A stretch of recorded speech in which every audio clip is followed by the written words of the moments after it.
Hello, I'm Dr. Michael Hill. I'm board certified in general surgery and thoracic surgery and specialized in bariatric surgery. Following, you will view a video, which is a recording of our live bariatric information session. That session is intended to provide information for patients to decide whether or not bariatric surgery is right for them. I'm going to ask some questions prior to the video. If you write these questions down and answer them, this will serve as proof of your being present during the bariatric session. This is important as some information is required by insurance companies that you were present during this time. It also is the gateway to our bariatric center, at which point in time you can call and have an appointment to see me to discuss bariatric surgery options for you.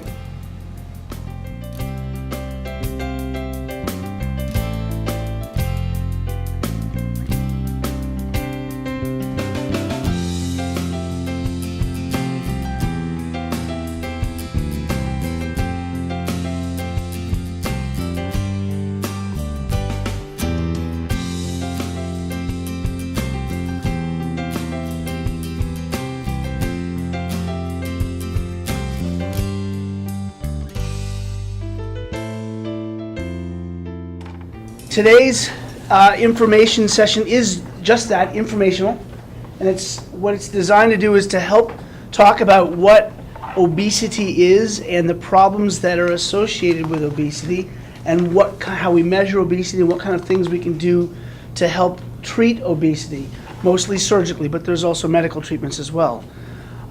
Most people are here because they've tried for a number of years and/or a number of diets and/or other treatment attempts at weight loss or for significant weight loss and have not been successful. And that's pretty much the usual. 98 to 99% of people will fail significant weight loss long term with non-surgical approaches. This handout that we've given you, we're going to kind of go through that a little bit because it's in front of you and that helps us kind of do these. We used to do a slide presentation, but everyone would fall asleep, and I understand why. So we're going to just do a kind of a town hall meeting-ish type of approach. So it's kind of more interactive. It basically talks about, there's some terms on page 3 of what terms we use: morbid obesity, obesity, overweight, ideal body weight, bariatric. Comorbidities means other health problems associated with obesity or to be ill with, comorbid. And what is obesity? Obesity is a disease, and the government has recognized obesity as a disease, and it's a disease of excess fat storage. And the problem with excess fat storage is when it becomes very significant or morbidly obese, other problems start cropping up, like high blood pressure, or what's called hypertension, or diabetes, which is when people's sugars go kind of real high, and or sleep apnea, which is when people stop breathing at night when they're trying to sleep.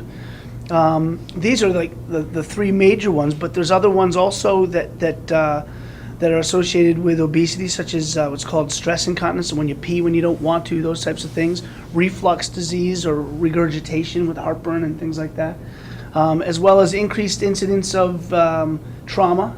People that are morbidly obese get in car accidents easier and don't get better quickly from those things. Cancer rates are also markedly elevated in the obese population, as well as death rates per cancer stage. So if a woman has a stage 2 breast cancer and she's of normal weight, and there's a woman with stage 2 breast cancer who's morbidly obese, the morbidly obese patient has a higher mortality rate for that stage of cancer. They talk about BMI, and body mass index, or BMI, is basically relating weight and height together. And the way I try to explain this is that if I was 300 pounds and Shaquille O'Neal is 300 pounds, well, we're both 300 pounds, so what's the problem? It's not telling. My dad used to have a t-shirt saying I'm short for my weight, and now we understand what BMI then measures. So somebody with a really high BMI has more obesity-ness. So we can have a lady who's 4 foot tall and 400 pounds probably has a BMI around 100 or something, or 80 or 90. So understand what I'm saying? So the weight itself the number doesn't really help us understand that patient's or person's affliction with obesity, but the body mass index does. And on page 5 and 6 gives us these are kind of basic tables that you'll see on websites and things where you can plug in your height and weight and it'll tell you your body mass index. So on the left-hand side is height in inches, and 5 feet tall, I believe, is 60 inches. So if someone was 5'5" and 264 pounds, all these numbers are weights. If you look up, then the body mass index will be 44. And that kind of helps us gauge what body mass index is for different patients. The reason that body mass index is important is because it allows us to compare obesity-ness between patients. And that's important because as someone's body mass index is higher, their risk of all things is higher. Surgery, not having surgery, okay, all these things. So when we have people of different obesity-ness, we need to be able to compare them from a scientific standpoint to be able to assess risk and be able to counsel them as to what's safest, etc. Why is obesity a problem? Page 7. I talked a little bit about diabetes and high blood pressure. And obesity has become such a problem not because of just the obesity component, but of all the other illnesses that happen with obesity, that it has become the #1 preventable cause of death. That being said, smoking basically was the #1 preventable cause of death up until about a couple years ago. And obesity has been creeping up because its incidence and prevalence in the United States specifically, but in the Western world, has been increasing so rapidly fast that we're starting to see its health consequences in the population. So obesity with the diabetes and heart, high blood pressure, these things combine to what's called metabolic syndrome. And if you have long-standing diabetes, high blood pressure, and things like that, you're going to have heart disease at a much higher incidence. And it's the heart disease that's going to kill someone, or the cancer that's going to kill someone, or the heart arrhythmia that's going to kill someone, sleep apnea, which is not breathing at night. People don't know that they have sleep apnea, but they just feel tired all the time, and they just feel logy because they're not getting that deep sleep because their brain keeps going, whoa, you got to wake up because you're not breathing. What that really causes long-term is high blood pressure in the lungs, which is called pulmonary hypertension, which can cause dilation of the heart, which can cause arrhythmias, which causes death in that way too. So all the comorbidities or illnesses associated with obesity can get better and go away when the obesity goes away.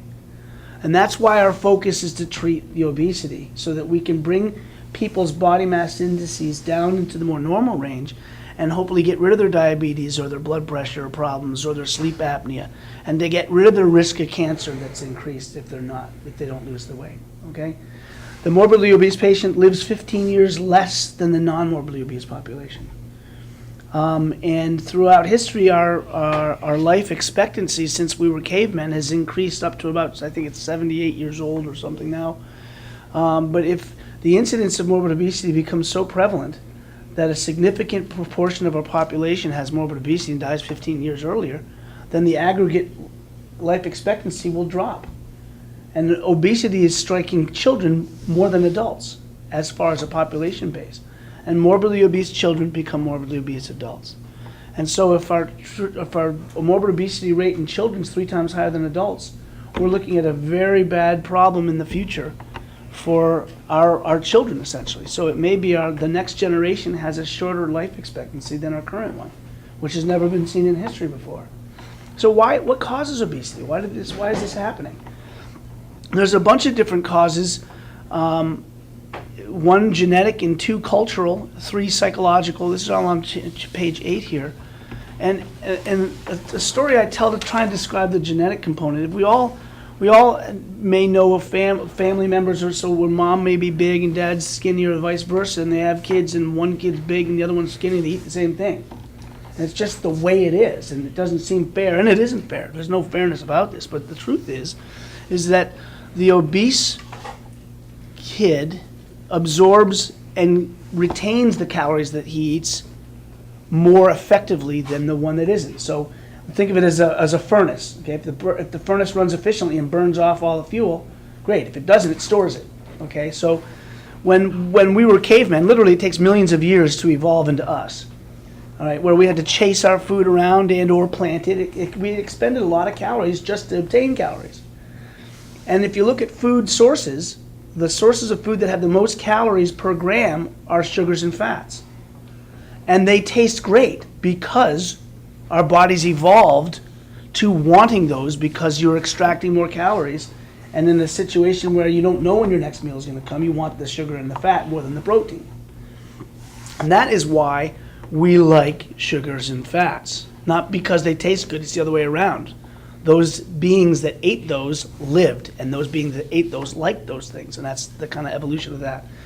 Now, what happened in the last 100 or so years is that we've no longer had to chase our food around or dig holes with our own hands. We've become smart enough to invent machines to do these things. And this has happened in all facets of our lives, in that when we go to work, we turn on a computer screen and we sit in a chair, and this chair might massage us, and all those types of things. But so we're not really expending energy to get our calories anymore, and the calories are sitting in the grocery store on the shelf. And the economics of it is that the sugars and the fats are the least expensive calories to buy. So it's perfect. We love the stuff. It's cheap, and therefore we're going to eat it. So the combination of decreased exercise and increased intake is a cultural issue also, not just because we've evolved that way and we've been smart enough to have machines do our work, but that this is just the situation that has occurred in the last literally 100 years. And we've got ourselves into a pickle. And the pickle is that at a certain size, it is almost impossible to get that weight off. If someone's 15, 20 pounds overweight, it's more possible that they're going to be able to lose that weight than if someone's 100 pounds overweight. Okay? And so, because obesity is such a problem with all the other illnesses and the problems that are associated with that and the early death, etc., there's more severe treatments to treat the severe problem. And that has evolved as surgical procedures. So the next few pages, I think, start to talk about surgery for obesity. And this has evolved over the last 50 and 60 years. And currently there are 4 major operations that are accepted, that are safe, and that have good weight loss and improvement and or resolution of the comorbidities or other illnesses. And I'm going to draw these on the board, and they'll be next to each other so you can see and compare them. On the left side of the board is going to be the restrictive procedures and the lowest risk procedure, but they have the highest failure rate, just like anything. If you're going to do a lesser procedure, it may not work as well as the more aggressive procedure, which may be a bit riskier. Okay? And then we can talk about the reasons why we choose these things, etc.